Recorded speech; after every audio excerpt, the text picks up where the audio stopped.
I wanted to get a good look just to know whether or not he was there, and we'll get another chance to get another look at him, trust me. But this is my problem with him being the backup from the very, very, very beginning. You're having him back up in an offense that you said you didn't even want him running.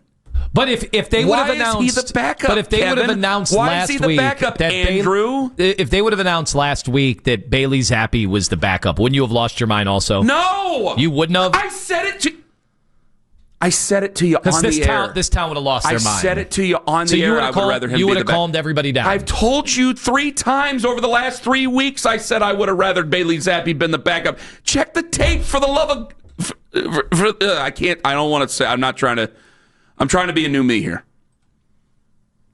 For the love of everything, check the tapes, Tom. Because I feel like this town would have wanted to burn down the building. I'm sure they would have. But just because you're the backup doesn't mean that I don't want you to be the starter. I didn't want him to be the backup. I wanted him to eventually start and play. Everybody would have said, what's the point? They were saying that when Joe Flacco was the starter to start the year. This seemed like either a tank year or a transition year, whatever you want to call it.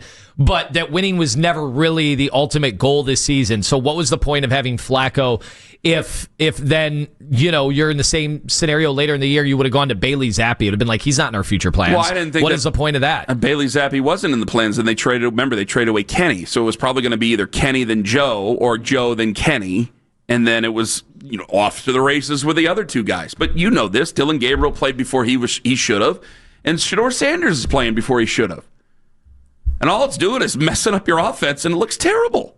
And you have one of the best defenses in the NFL.